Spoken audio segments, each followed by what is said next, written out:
Hello，係大家晚上好，繼續今日嘅一個復盤視頻嘅一個工作。咁今日港股三大指數收漲嘅，但南向資金淨流出42億啊。而家目前市場仍然喺收復周期當中啊，咁樣科網帶動止跌，恒指重返25000，但科技未形成全面共振。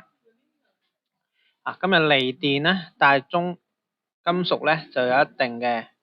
反應啊。咁樣中線 AI 資本開支同國產算力、先進製程嘅邏輯未變咁樣企板塊上，鋰、銅、鋁同埋黃金今日有一啲反應。咁中線配置上仍然都可以睇7299去做一個配置嘅，因為黃金嘅個股個流動性有啲問題，所以都係做翻啲指數穩陣少少。OK，咁今日想重點去分析翻琴晚 Google 嘅一個財報。咁 Google 嘅 call 呢個增速係超預期嘅，盈利咧係88億美元，但係雖然佢盤後係下跌，但係佢個財報反映佢個數據係非常之好嘅，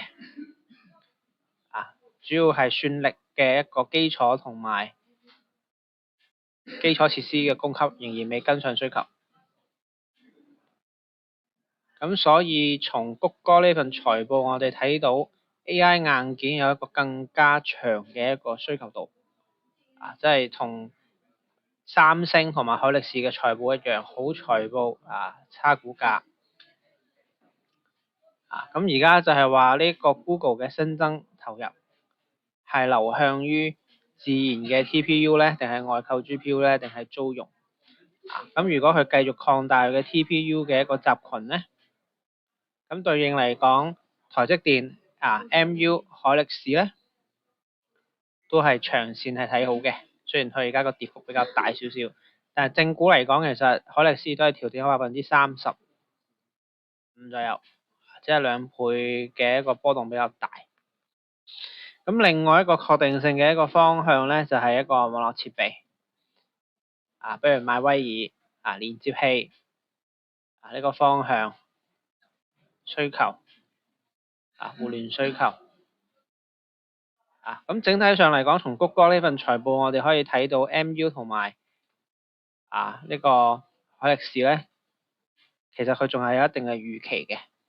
咁當然要睇翻呢個市場嘅結構，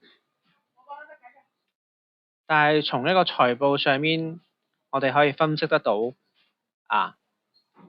Google 佢仍然對於呢個算力同埋基礎設施嘅投入係有嘅，需求仍然好大。咁所以 AI 硬件咧，呢條鏈咧，佢後面仲有預期嘅，但即係話而家個市場一個調整幅度比較大少少。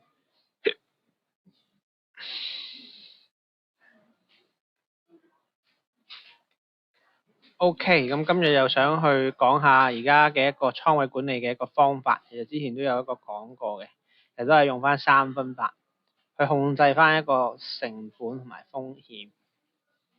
底倉、加倉同埋備用倉，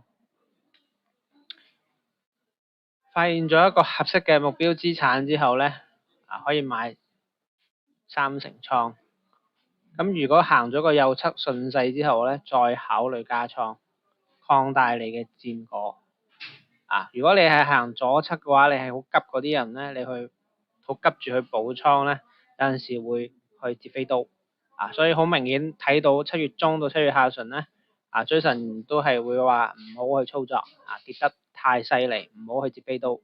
等7月底長陰長市之後呢，個市場跌定咗呢，再考慮去攤低翻個成本。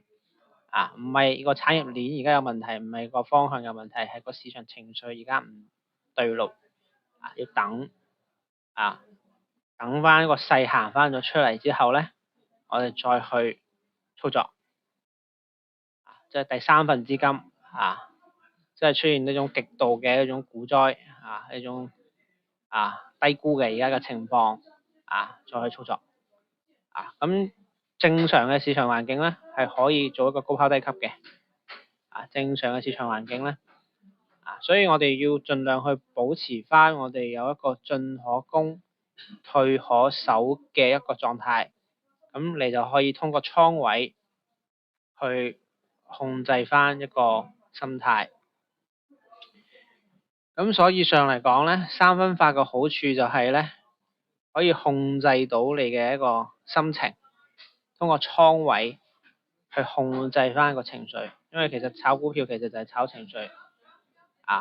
咁所以上咧就唔好去去估市場就通過倉位嘅結構去控制翻風險去分批去換空間咁一般嚟講就係啞鈴策略嘅一個好嘅方法，通過一個倉位結構去控制翻你嘅倉位整體嘅一個波動率，蝕得少嘅時候就賺得少，蝕得多嘅時候就賺得多咁通過波動率嘅一個結構去控制翻整體一個風險去穿越翻成個市場嘅一個牛熊週期，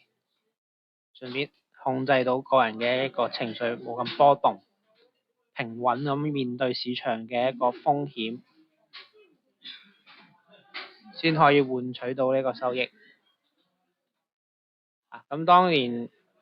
左手係可以做一啲半導體或者一啲期權嘅一啲進攻嘅一啲策略，波動大嘅。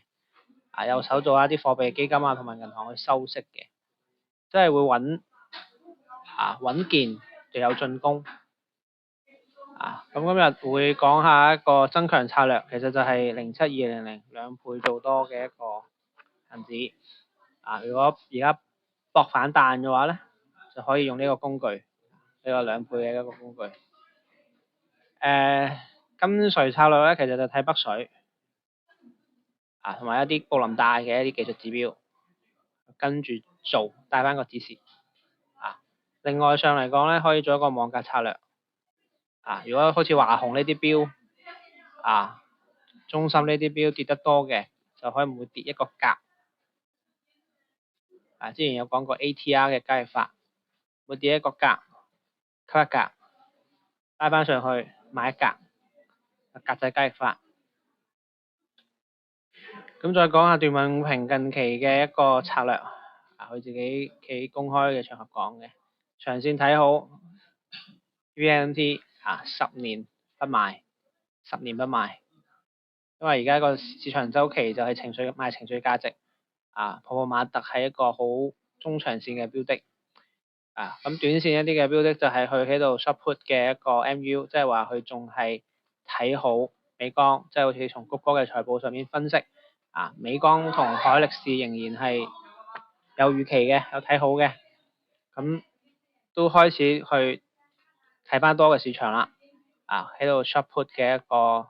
特斯拉同埋 SpaceX咁整體嚟講咧，都係屬於一個中繼，即係叫做人工智能時代嘅硬科技嘅中長調整時間調整到位啦8、9月份佢都係繼續佢會上去嘅咁今日嘅一個盤就到呢度，多謝大家。